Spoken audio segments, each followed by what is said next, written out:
and welcome to the Chez Toi podcast on Paris Underground Radio.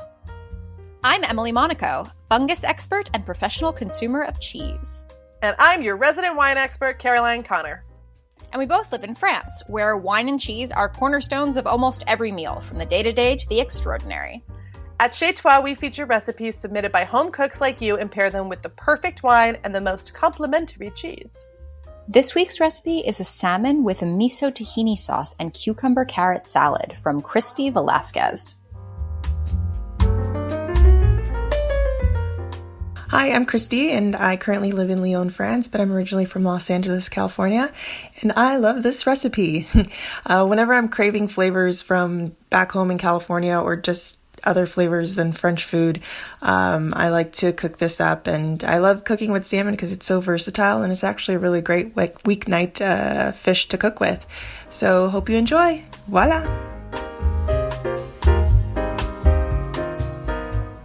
Wow, Christy, thank you so much. Christy is one of my amazing friends in Lyon. She's a chef and actually helps me a lot with recipe development for my brand. So I love Christy. I love working with her, and her food is so delicious, and I need her to make this for me. Christy, you got to make this for me. Yeah, I know. I'm just reading this recipe. It's got like so many things that I love in it. Like it sounds strange given how much time I spend thinking about cheese and talking about cheese and eating cheese. I actually don't eat that much cheese at home. I eat it a lot when I'm out, and I try it a lot when I'm visiting producers. But when you look in my cupboards, I mean, I tend to use other sources of kind of like richness and creaminess and umami flavors in my own cooking. And so seeing the miso and the tahini really makes this recipe like right up my alley. I want her to make this for me too. Can I come over? No, it sounds so good. Ugh. Yeah, I like the miso and tahini vibe. Like there's just so much like wonderful sesame vibes happening. And just like a nuttiness, you know? Yeah, like funky, like umami, rich, like, yeah. And like that miso has like a little bit of that like underlying sweetness to it, depending on which one you're using as well. So I think it really complements the richness of the salmon as well. Like it's a dish that's going to have a lot of that sort of unctuous richness without being overly heavy, which I think is just kind of brilliant. Yeah, I love that.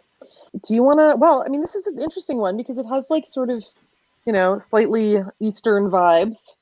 Totally. What does that inspire in you for a cheese?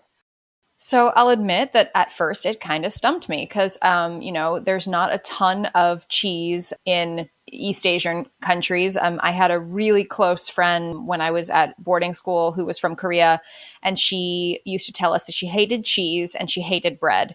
But her one exception to each of those categories was Wonder Bread and like Kraft singles slices, which I thought was kind of odd.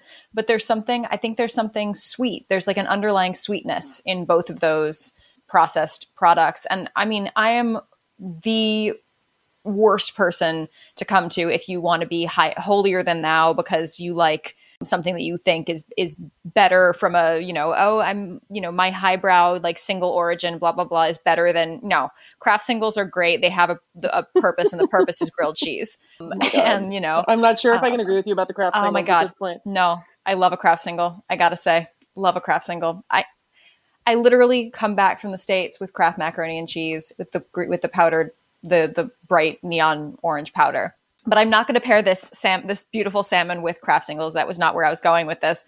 Where I was going was this sort of idea that I think that there's a touch of sweetness in this dish. And it made me sort of start thinking about cheeses that have that kind of sweet characteristic that can balance out the funk. And then I was thinking as well about, you know, the Japanese-y kind of vibe, the miso, the sesame. And it got me thinking about this cheese that I discovered this past spring at Quatre Hommes, which is a French cheese shop, a mini chain of cheese shops that's owned by a woman, Nathalie Quatre Hommes, which I'm always in favor of. Women are awesome. And this, yes, we are. Yes, we are. Yay, women. And this cheese in particular is called sakura, which is the Japanese word for cherry blossoms. And it's a goat cheese that's made in Poitou on the western coast of France. And it's a goat cheese that's made in a sort of long brick shape. If you've ever seen a goat cheese called a lingot, Lingot, which is the word in French we use for gold bouillon, it's kind of got a similar shape, except that this one has a single cherry blossom leaf kind of running through the center of the cheese. That's too pretty. It's gorgeous and it's edible. And it adds this kind of like fruity, like kind of cherry, but actually almost more like a sweet almond note to the cheese. So it's really subtle. It's unique. It's not too funky. It's like relatively, mild. And I think it's just rich enough to complement the other flavors in this recipe without escalating things too far or overpowering anything else. So I think that could be kind of a fun nod to, as well, the kind of Japanese influence in this recipe. I love that. And I think that sounds really nice. And there's something delicate about this recipe that I think also calls for something delicate and fresh after. So I love that. And I think in terms of wine, it's actually pretty easy. I mean, there's a few different ways we could go with this. Like, I think that often we, like Western somms, default to like Asian food plus Riesling. And I think that we can actually go for something a little bit nutty here. And so, but like not too much. Honestly, I think something that would be really nice would be like a, a not super expensive white Burgundy. So something unoaked or, neutral oak, like a Montagny from, Chalonnais.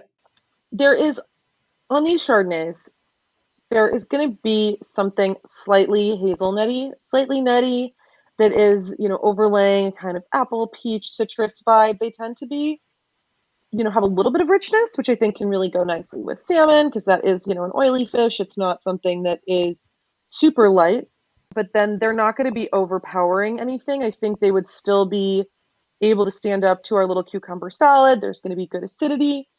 And yeah, I think honestly, any like cool climate Chardonnay with either no oak or a touch of oak would be really nice with this combination. I mean, even looking towards somewhere like New Zealand or Oregon, there are some really cool climate Chardonnays out in the world right now. But yeah, cool climate. Cool.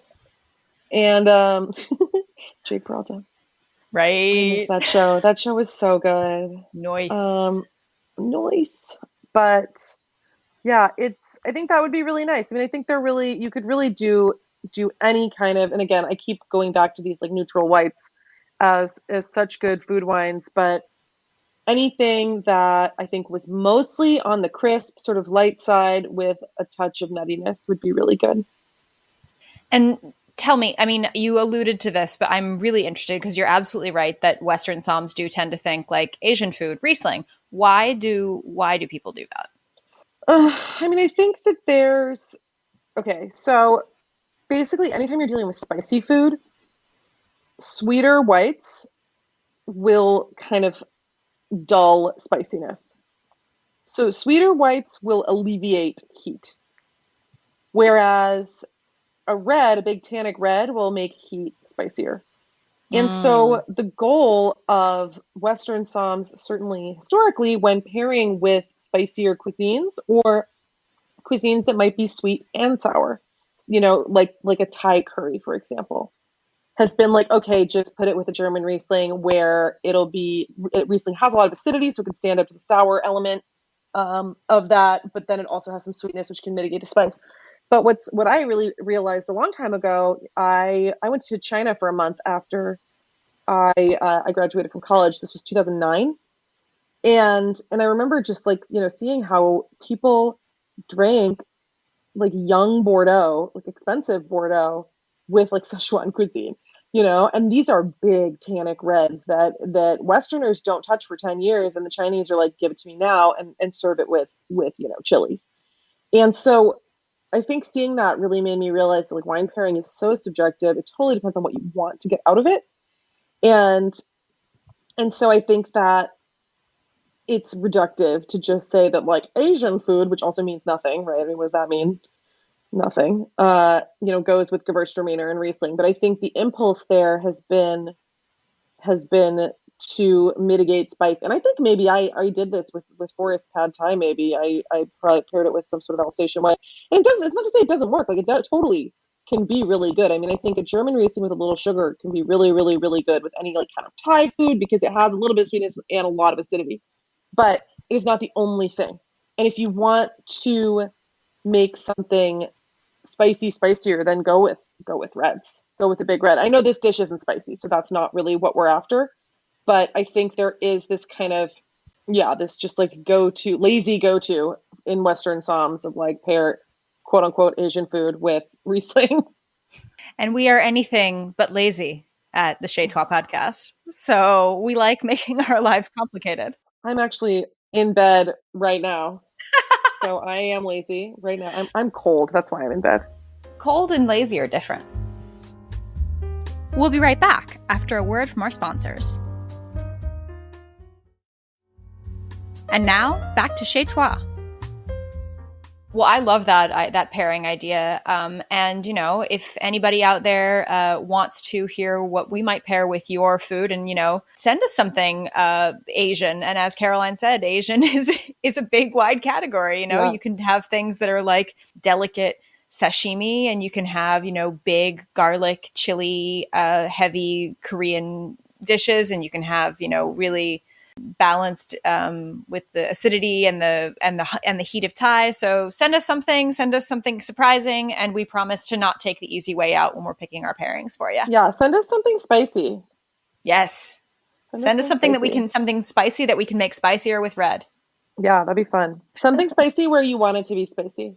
Exactly. Where you like the spice. I do like spiciness, but I think the thing about spiciness that's kind of fun, and it reminds me a little bit of sometimes of wine, is like when people really are like a master with chilies, you're creating like a journey, spiciness builds, it hits different parts of your mouth. There's different kinds of spiciness. There's, the numbing spice from Szechuan peppercorns. There's like hot chili spice. There's a salsa here in San Francisco. I'm in San Francisco right now, visiting my family. And there's I need to go there. There's a place called Papalote, and they have this salsa that like your first bite, you're like, "Ooh, that is so good. Oh, it's a little spicy." And then with each bite, it just gets crazier and crazier and crazier. But there's some spiciness that doesn't do that. Like it just starts off at a certain level and it stays there. And so I always think it's really interesting to see how different kinds of spiciness like behave, Yeah, and like how a really well-constructed dish will have spice hitting you at different volumes in different places of your mouth and sustaining it for different periods of time. Like I love spice, and I love, like you said, like that journey of like the smoky spice and then the acid-laced spice and, and that numbing spice. I mean, there's just so many cool ways that you can play with chili heat. And living in France, where the spiciest thing you usually encounter is mustard, I am even more here for spice than I was 10 years ago. I know, I miss it. Okay, well, send us your spicy dish, please. Please do. Thanks a lot. To learn more about the recipe featured today and to see photos of the meal, please go to parisundergroundradio.com. To have your recipe featured in an upcoming episode of Chez Toi, please email us at parisundergroundradio@gmail.com. You can find me, Emily Monaco, at Emily_in_France on Instagram and Twitter. And you can find me, Caroline Connor, at Wine Dine Caroline on all the things. This episode was produced by Paris Underground Radio. The music is A Night Alone by Track Tribe. For more about the Chez Toi podcast and podcasts like it, please go to parisundergroundradio.com. Thanks for listening, and bon appetit.